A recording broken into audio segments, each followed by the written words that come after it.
Here we go. So my name is Liv Harrington. I am the Director of Clinical Operations for Lightfully's virtual IOP program.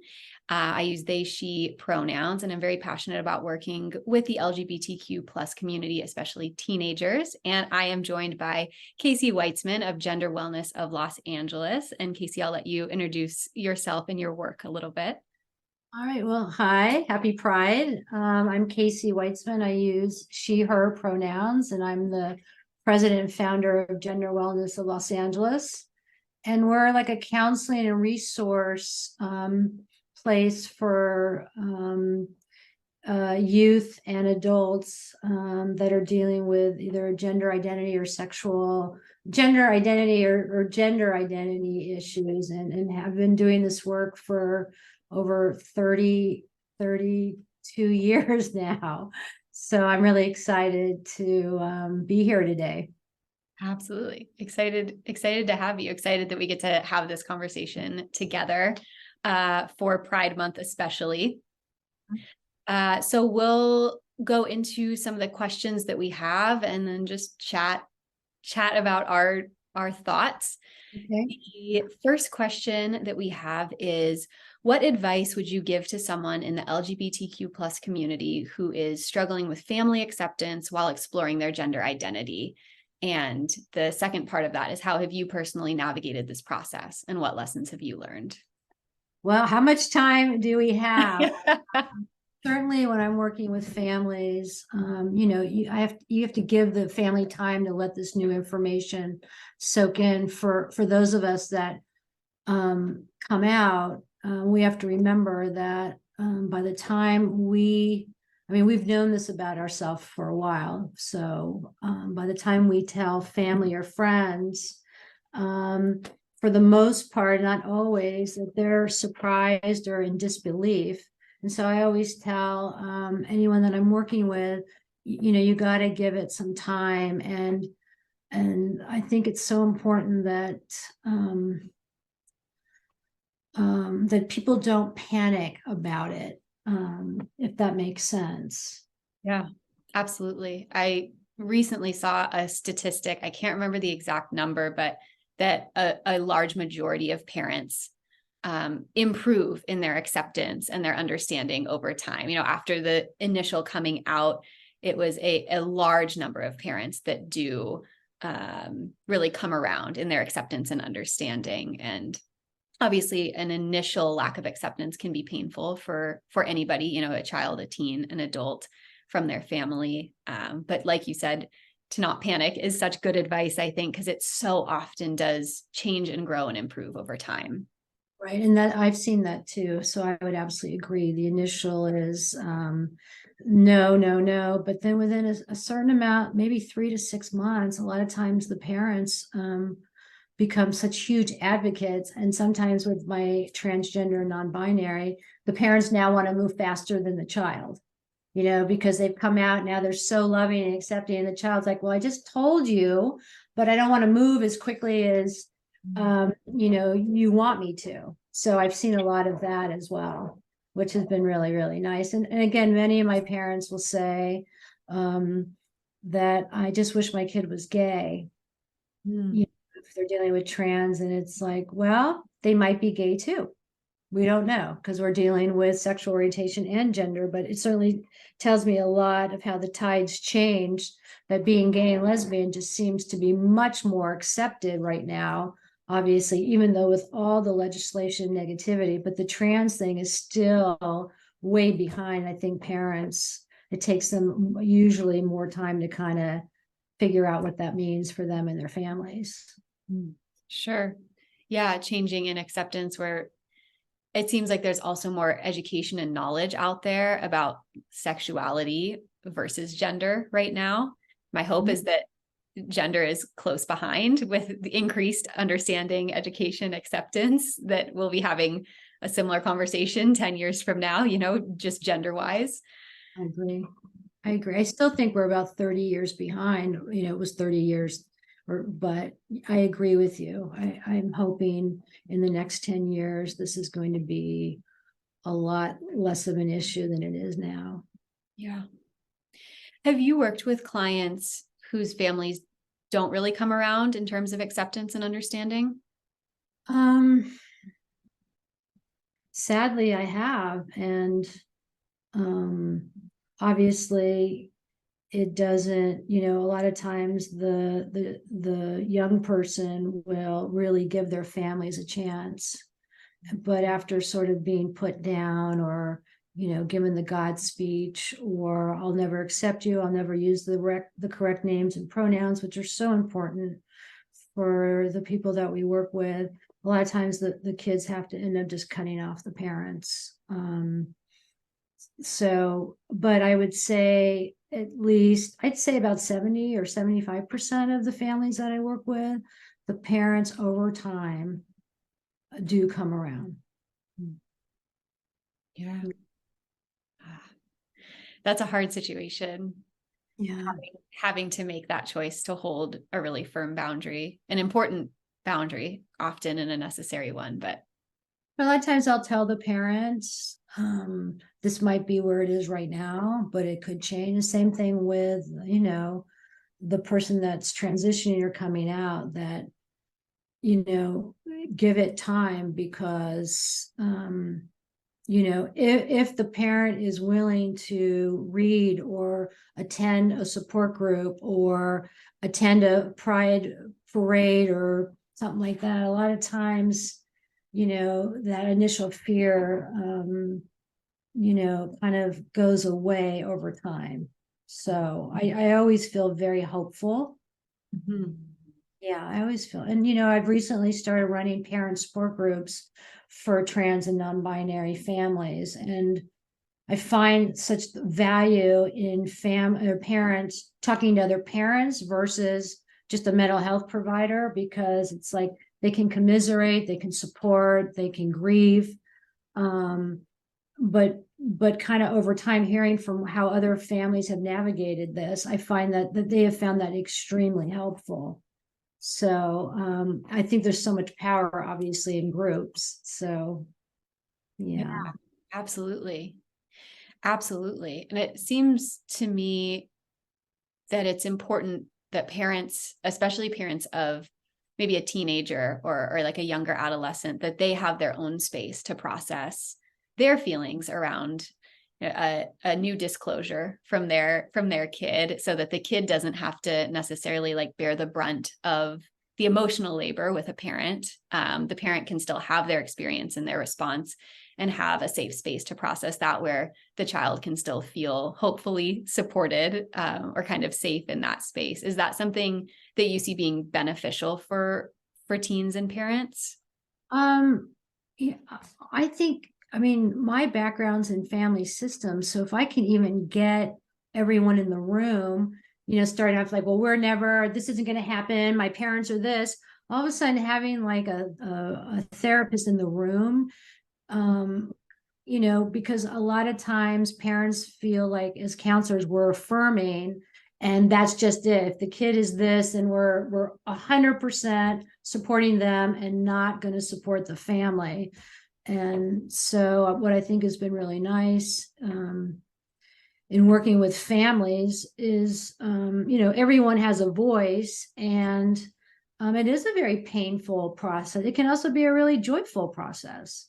But, again, that's like what I say, don't panic, love your child. You cannot take back those words that you say. So even if you don't believe your child or agree with your child, just for right now, just support them. It doesn't mean they're absolutely going to transition, or this is going to happen, but it's like, we need to let the kids know that we love them no matter what. Yeah. Yeah. Do you feel that there are, or that there is any harm in that full support? Let's say, a teen comes to their parent and says, "Hey, I'm trans," and maybe the parent doesn't believe it, or they don't believe, they've seen signs of that, which obviously we know that can look all different ways. But do you think there is any harm in a parent fully supporting their teen in that moment, even if they're feeling a little bit questioning of that? I don't see any harm, because you and I could give statistics about the suicide rate. of,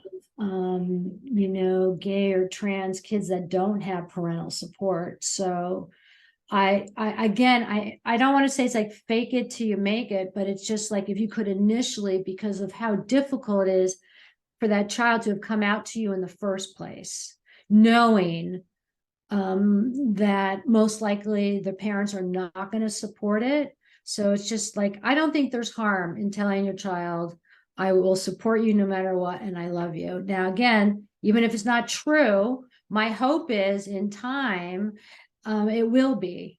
Because I know certainly for myself, I don't know about for you, but the words that my parents used when I came out as gay were brutal and unkind and mean spirited. And I can still, as I'm talking to you right now, it doesn't go away. And I mean, and I think what I was saying was that even coming out 46 years ago, I still remember the cruelty of what they said. Now, of course, we could talk later about did they come around or not, but that's damaging. And they not only did it to me, but they also did it to my younger brother, who's also gay. So it was almost like we were doing it to them. And a lot of times families feel like what a disappointment because they had these preconceived notions or concepts of what they wanted for their child. And there's pictures and my kid's going to get married, my kid's going to go to this college. And it's like all of a sudden when you're queer or trans, it's like they don't know how do you do this, especially when a child might say, I don't like that picture of me anymore. I need you to take that down because that's not me. And the mom's like, well, what do you mean? It's a great picture. And it's like, so a lot of it is psychoeducation. I'm sure you've come across that a lot, haven't you? Definitely. Definitely. Yeah. In your experience, and I imagine it varies greatly, but in your experience, are there any particular things that you think are really important for somebody to hear when they initially come out? You're talking about the client or the young person? Yeah. What are they, you mean to hear from the parents? Yeah, from parents or perhaps other important people in their life, other support people. That they're okay, that a lot of times people will say, well, thank you so much for telling me. Like, I knew there was something, I couldn't understand why you were depressed or anxious or hating your body. And so much of it is this part of like, oh, and a lot of times families will say, like I think you said, well, I never saw this coming. It's like, well, I can tell you honestly to this day that I don't think any person has said how excited and happy they are to be transgender immediately because they know that it's going to be harder. Initially, at least it's going to be very, hard, and who's going to be on board and who's not. So, sometimes I'm the first person that they've ever told, as clinicians or providers. And that's why I think it's always important for providers too, even if this isn't your area of expertise, to be very affirming. Absolutely. Yeah. What an honor to be the first person told about something so important like that. Yeah, I agree. Yeah. Yeah. Mm. Anything particular that you would really want to convey to parents who might be going through this process right now with their, child, teen, maybe young adult, anything that you think is really important for families or other support people to consider, to know?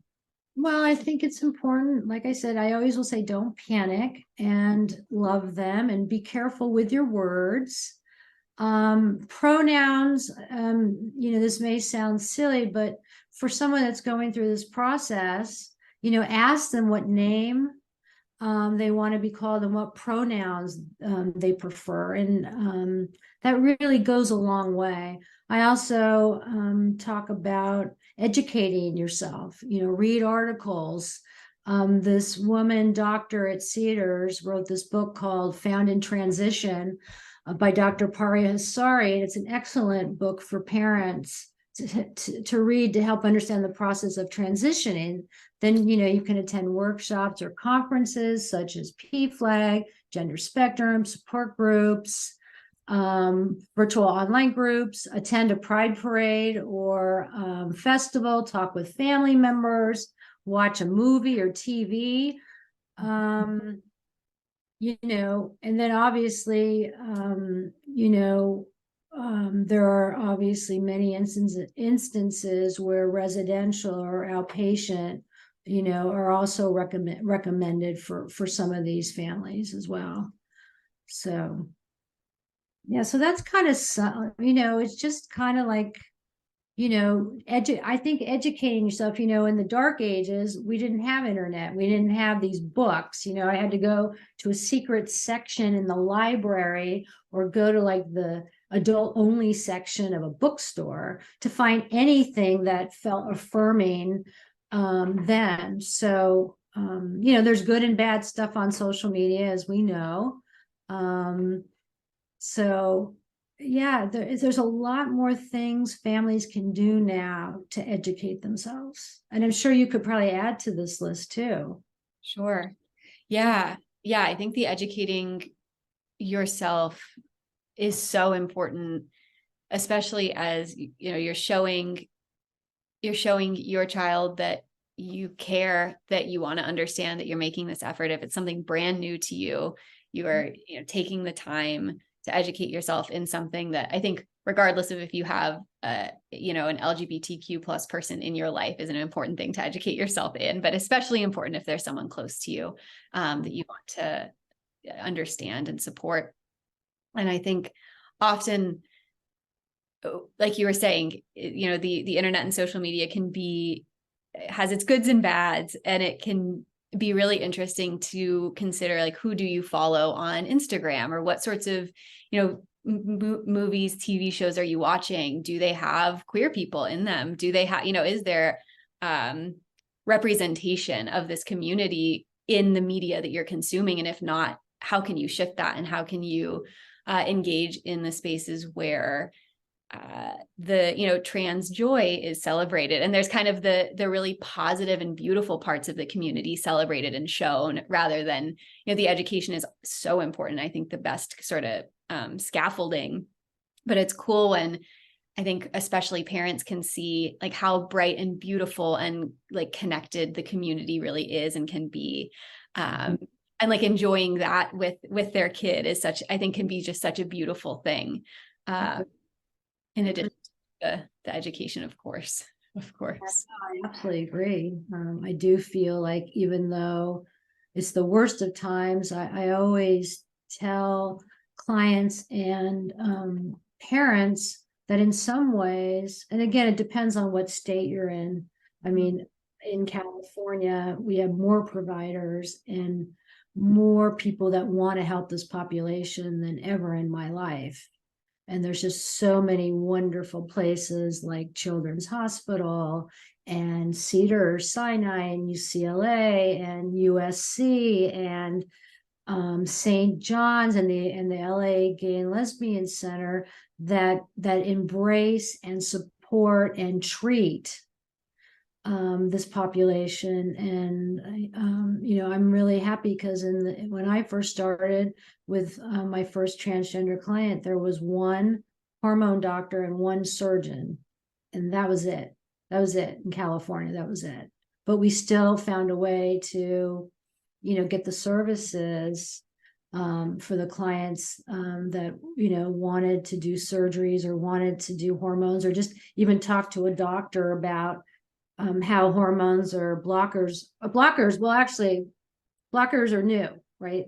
Maybe 10 years or less. So we weren't talking about blockers, and we were binary too. There wasn't a lot of this, we were really much more in a box back then than we are now, which I find so refreshing.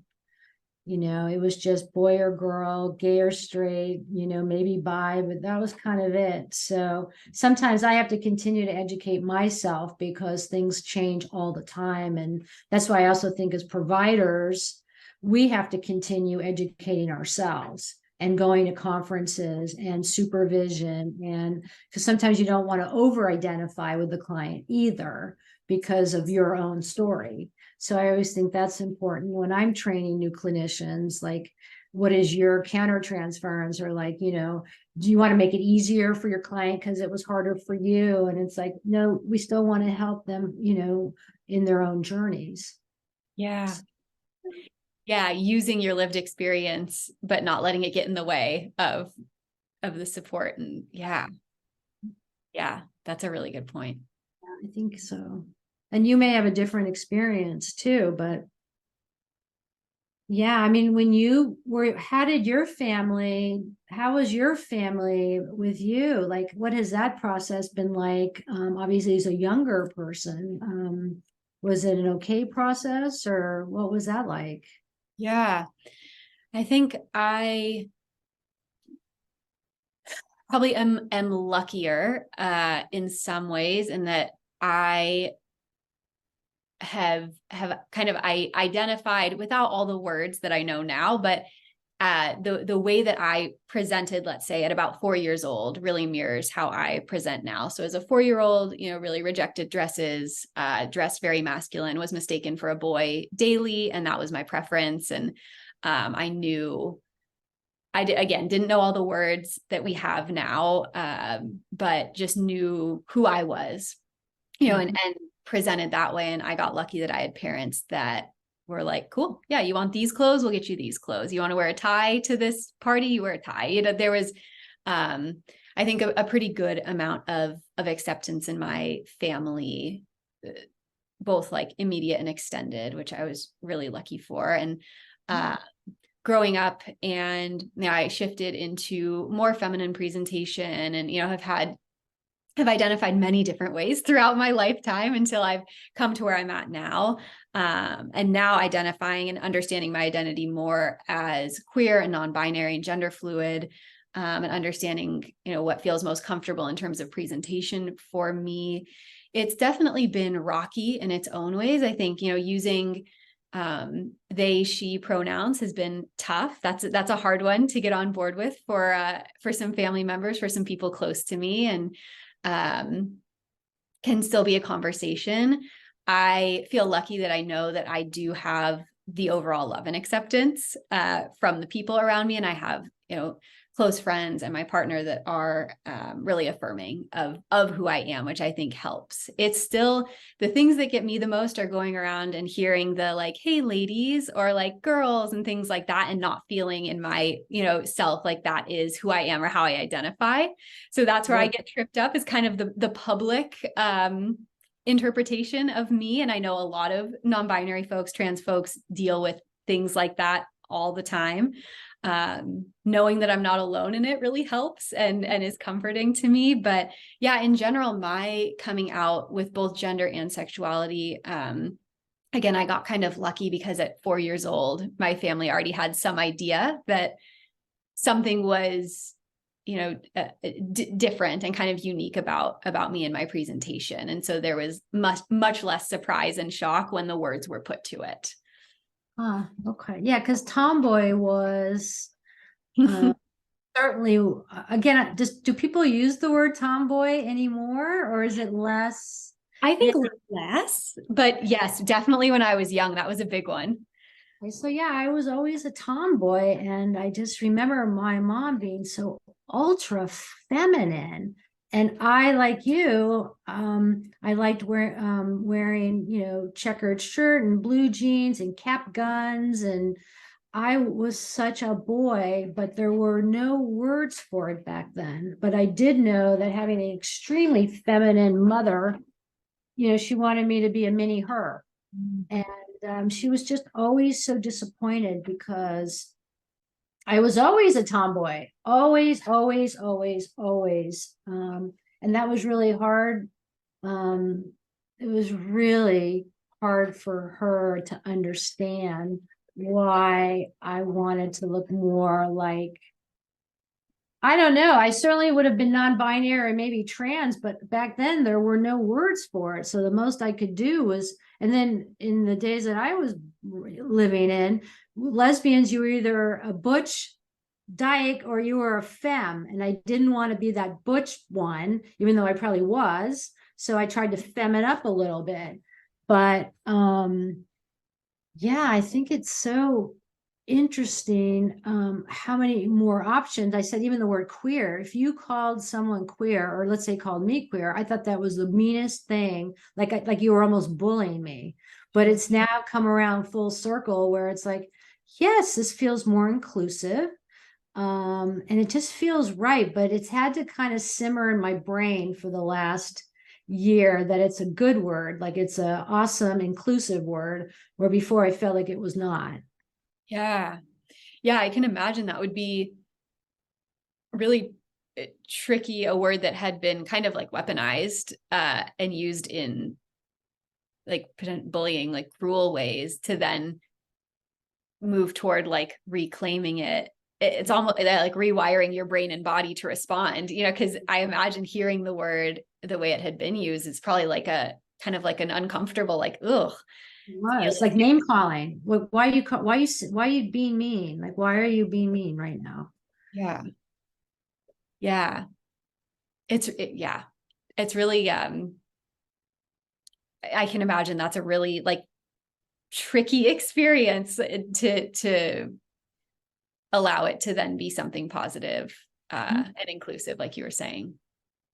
But Yeah. I'm having fun with it now. I feel like it's just a very, even though there's so much shit going on in the world, sorry, but I just feel like I almost feel like we're coming together more, um, like trying to be more loving. And I've seen it more in people that I didn't think I would see it from, like certain kinds of friends that I thought were more religious, but it's still like, but I love you. I want to understand this. And I feel like we've been able to open people's hearts up more. And that's why when I work with families, I always meet with the parents first. Like, I want to understand what this journey is going to be like for them. And I don't like talk about panic. Like when I hear parents say, I'll never, never, never, I'm like, okay, well, I find this to be a challenge and let's go for it, you know? And I feel like over time, the families kind of get it more. I mean, so it's really kind of changed a lot. But when we were going to do this today, I kept thinking, how did I end up doing the work that I'm doing? And again, I don't know if you thought or asked yourself that as well, but it's like, I know what oppression feels like. I know what pain feels like. I know what it's like to have families that discard you. And, you know, it was really bad for me. I mean, my parents threw me out of the house. And at 22 years old, and I'm not going to say I was homeless, but it's like when we talk about resilience, I had to figure it out. And then when my brother came out, they said to him that I hope you die of AIDS. And he left LA for over 35 years. So that's why I'm always saying to people, even if you don't agree with it, like just don't say that. You don't have to be reactive. You know, it's like just sit with it and either get some help or just don't be reactive and freak out away from your child. You know, because those were, you know, you can be physically, sexually, you know, whatever, but that emotional abuse is so bad because you can't take it back. You just can't. Sure. So, yeah. So, you know, I feel like I'm certainly, I mean, I find this to be the most authentic populations that I've ever worked with. And that's why I've dedicated my career. And even when I was doing that, my parents were like, why are you doing this? Why would you want to work with the most disenfranchised group of people and make this so hard for yourself? And it's like, I don't find it hard at all. I find it to be like needed and necessary, and I'm excited about it, you know? So, you know, we talk about semantics and words, it's like, you know, just really be careful. So I can't reiterate that enough about being careful what you say to your child. Mm-hmm. Absolutely. Yeah. And sometimes just a passing comment that you don't remember can stick with them forever and really impact their sense of self. And yeah, yeah, having your own response elsewhere, being as accepting and loving and affirming as possible in that moment really does seem important. Even just loving, if you can't get to the affirming part yet, even just loving and getting to the affirming a little bit later. Yeah. Right. And I've been really happy when parents have come and said, I want to do a couple sessions. And that's when they mourn and grieve and cry and are sad. And it's like, whatever those expectations were, give them time to work through this. And a lot of times parents personalize it that it's their fault. It's my fault that this happened to you because I did this. And it's like, I try and remind parents, this is not your fault.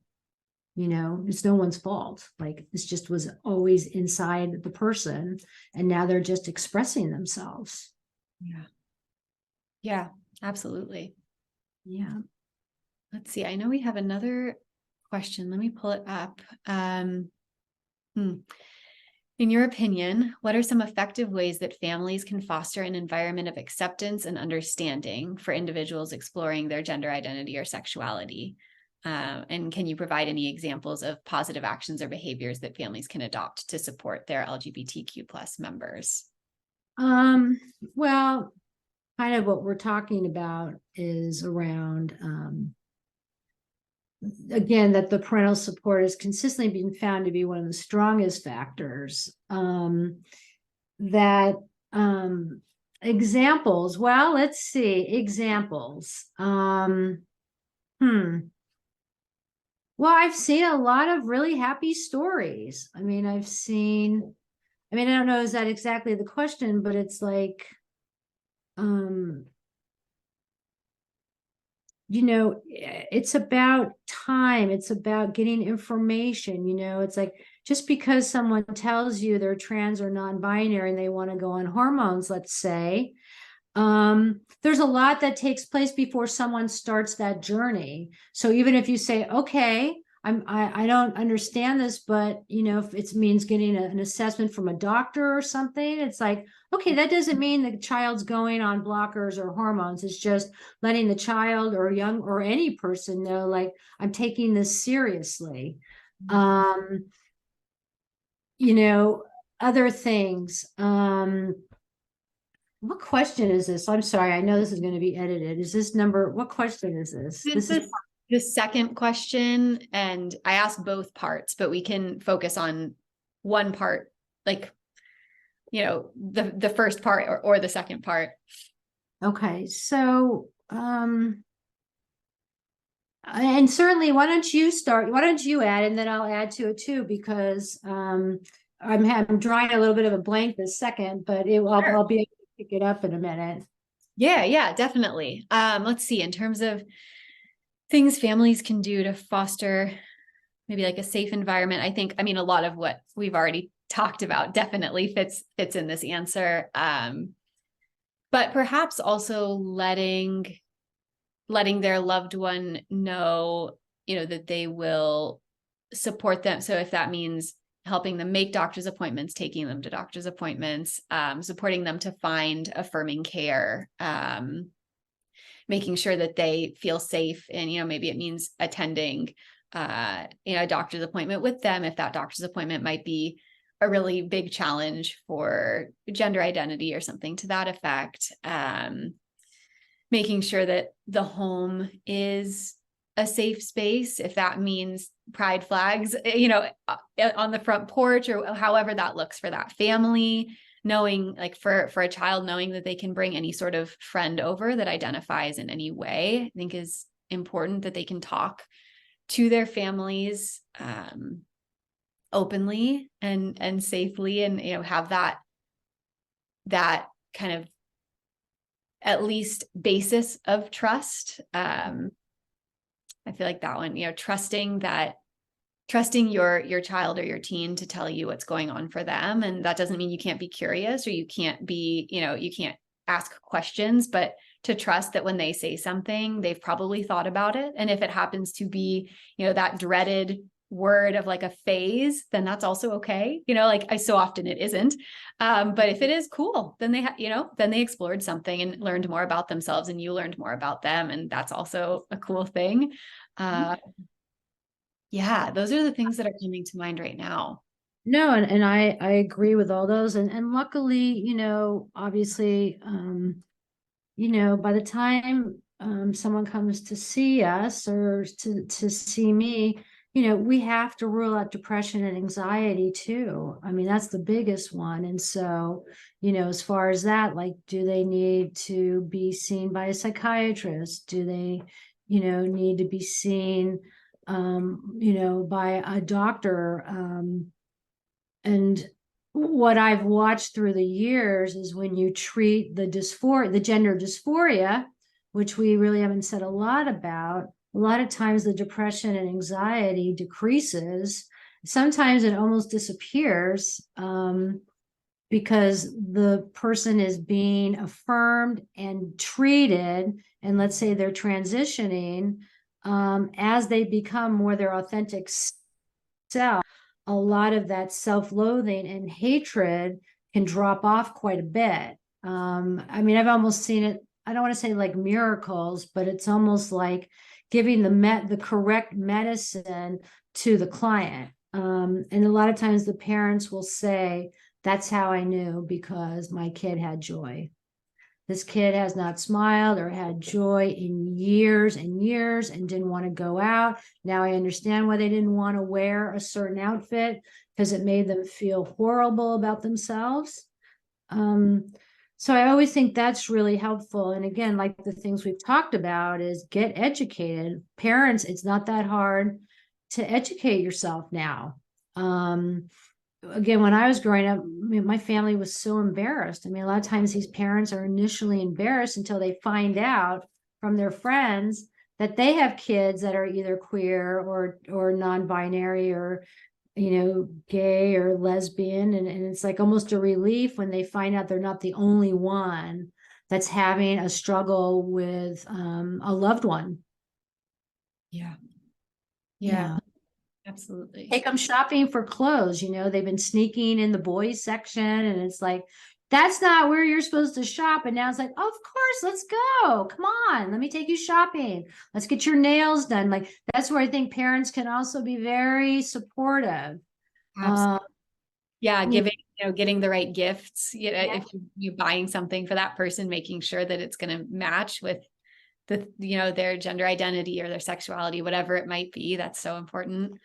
It touches it touches the individual so much. Like at Christmas, like, I didn't get, they didn't keep buying me, a guy's tie, they actually bought me a dress. Or so I see a lot of healing that takes place when the loved one sees that the parents are trying, and they may still mess up my name and pronouns. And I always tell the young person or the person, like, just give it a little time. Like every time they mess up, don't like yell at them, like, give them time, and you could correct them so many times. But as part of it's just going to take them a while. If your name was something and now we've changed it, like, it's going to take a while, for that name to stick. And I changed my name, you've changed, right, your name, like, which is another thing that's very validating to, again, that we're accepted for who we are, even if, there's these snarls like, why would you change your name? We gave you such a beautiful name. It's like, I totally understand that, but that's not who I feel like I am. Yeah. A lot of times it's just the parents are like, they're going to get it. It's just, you just kind of have to keep reminding them. Yeah. Yeah. And I think something I talk less with parents and more kind of with clinicians that, we're training around queer competency and all of that, is especially when it comes to pronouns or name changes, practicing it, in your head when the person isn't there, always using the right pronouns, always using the right name. Just because you're thinking about that person in your head, that's not the time to fall back, to their dead name or to pronouns they used to use or had been provided. And that I think has been something that was helpful for me. And, learning all of this a while back is like, just practice it all the time and always give it attention and love and care. And it makes it so much easier when you then are talking about or to that person to get it right. And how, like, what a hugely trust building experience it is when that person talks to their loved one and the name is right and the pronouns are right. And there's that, like, wow, you care to get it right and you've been working on it. And Yeah. we have so many opportunities to practice it that we don't always recognize. It's like, oh, I don't talk about them that much. And it's like, sure, but you probably think about them a lot, or maybe you write about them, or, whatever it might be. So many opportunities that really get it ingrained, and then it's just easy. And then that's who they are. And that's, it just makes it, takes away some of the stressors of getting it wrong, because you're like, oh, no, I've got it. We're there. It's a cool experience, I think, for both parties often. And I was going to say, with the parents that really blow me away are the ones that will go to the child's school and say, my child's changed their name and their pronouns. A lot of times, schools will allow that, even if we have to do legal name and gender change. If the parents can get really involved in it, and I have seen such great change in families where, like I said, they want to be supportive and affirming, so they will go to the school, or they'll defend their child if a teacher insists on using the incorrect name and pronoun. And then the name and gender change is a lot easier to do these days, certainly in many states. In the old days, you had to appear in court and prove to a judge that you could do this. And now you don't have to show up in court, which I think is really, really great. So there are many little things that families can do to embrace, their loved one. Yeah. Yeah. You mentioning advocacy, that feels like such a big piece, like parents advocating for their child to be seen and identified as who they are from anyone, from other family members, from schools, from wherever they might be going. Yeah. The advocacy is powerful for sure. For sure. Yeah. Yeah. I think you touched on this a couple of times. Obviously kind of, unfortunately, as usual, but especially now, our community is obviously so, just in a hard time, all the bills that are coming out and all of the things that are happening in different states, and the, blocking of gender affirming care, and just all of the things that we're having to hear about every day, and the murders of, trans people, Black trans women, just these things that are going on in our community are so heavy and so, I don't even know the right word that gets, the intensity enough, but just absolutely awful. And I think obviously we all hear it, and I think kids hear it. And I imagine that's a scary space to be for kids. And I think the only possible silver lining of a very a situation that so desperately needs change and so desperately needs to look different is the community that is built from that. And the unfortunate part that maybe it's at a vigil, but that we join as a community and we stay tight and we support each other, and the allies that also support within that. I think that's like, Love the allies. Yeah, absolutely. But you're right, there is a lot of darkness. I really try and counsel families about getting off social media, that, a lot of young people feel like it's never going to get better. And I was reading an article, I think, I hate to say it, but like an AARP about, being older and, things like, I know we're going to come out of this, but a lot of young people feel like the world's coming to an end. It's so dark. It's never going to get better, that we've destroyed their world. And it's like, I know, and that's not true. And we are going to get through this. It's just, this has become such a political issue. There's so many people that don't even understand us, that just hate us because they've been told to hate us. And, like I said, I know we're going to get through, but I do remind kids, like, try and go outside, try and, I have many clients that like the video game world better than this world. And it took me a while to understand that that made sense for so many, that it's been really dark, and they can have an avatar, they can play with their friends, or get on a Discord server. And that's how so much of the community has found love, is through either gaming or Discord or in college, or, I've really seen a lot of kids rally. But yeah, it is definitely, I mean, I think there's like 560 bills, and then, we can't even drink a Bud Light without, but then we have great allies, Garth Brooks, some of these people are just standing up, and, I mean, there's many that are just like, this is just so ridiculous. Yeah. And are standing up, and that I'm going to Dodger Stadium tonight in pride, and that there's Universal Studios and there's Disneyland. And yes, I know there's a whole capitalist part of it, but there's also a very inclusive part.